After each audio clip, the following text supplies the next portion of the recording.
પોરબંદર મહાનગરપાલિકા દ્વારા જન્માષ્ટમી લોકમેળાની તૈયારીઓનો પ્રારંભ કરવામાં આવ્યો છે, જેમાં ચોપાટી ખાતે યોજાનારા આ લોકમેળા માટે ગ્રાઉન્ડનું લેઆઉટ તૈયાર કરવાની કામગીરી શરૂ કરાઈ છે, જ્યારે અન્ય જરૂરી કામગીરી પણ હાથ ધરાઈ રહી છે.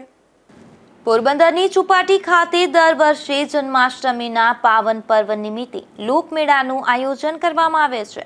આ વર્ષે પણ લોકમેળાનું આયોજન કરવામાં આવનાર હોવાથી મહાનગરપાલિકાએ તેની તૈયારીઓ શરૂ કરી દીધી છે.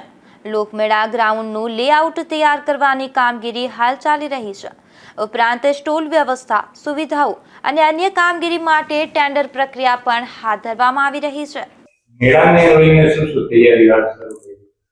પોરબંદર શહેરમાં દર વર્ષે આઠમના તહેવારો દરમિયાન આપણે મેળો 5 દિવસનો યોજાતો હોય છે. આપણો જે મેળો છે સમગ્ર સૌરાષ્ટ્રમાં બીજા નંબરનો આપણે મેળો કહી શકાય, ભવ્ય મેળો થતો હોય છે અને 5 લાખથી વધુ નાગરિકો અને આજુબાજુના ગ્રામ્ય વિસ્તાર, શહેરો વિસ્તારના લોકો એનો લાભ લેતા હોય છે. ગત વર્ષે પણ પોરબંદર શહેરમાં ખૂબ સારી રીતે આ ઉજવણી કરવામાં આવેલી હતી. ચાલુ વર્ષે પણ એની ભવ્ય ઉજવણી થાય એની તૈયારી કરી દેવામાં આવેલ છે અને એના માટે સૌ પ્રથમ એના જે લેઆઉટ છે એ તૈયાર કરવાની કામગીરી ચાલી રહેલ છે. ગત વર્ષે પણ જે સાંસ્કૃતિક કાર્યક્રમો છે એ સરકારશ્રીની સહાયથી આયોજિત કરવામાં આવેલા હતા. તે અનુસંધાને સરકારશ્રીમાં પણ વિનંતી કરી અને સરકારશ્રી દ્વારા ભવ્ય જે 5 દિવસના સાંસ્કૃતિક કાર્યક્રમો છે એનું આયોજન થાય એ માટેની વિનંતી કરવામાં આવેલ છે. આ વખતે સરકારશ્રીને એવી પણ વિનંતી કરવામાં આવેલ છે કે સમગ્ર સાંસ્કૃતિક કાર્યક્રમ છે એની કામગીરી સરકારશ્રી દ્વારા કરવામાં આવે.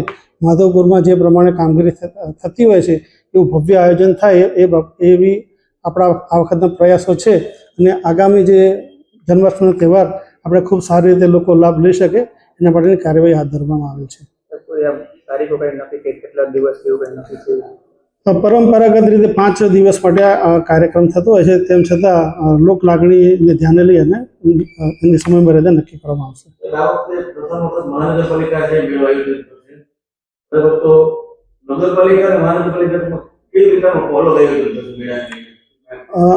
જે મહાનગરપાલિકા દ્વારા બીજી વખત આયોજન કરવામાં આવી રહ્યું છે.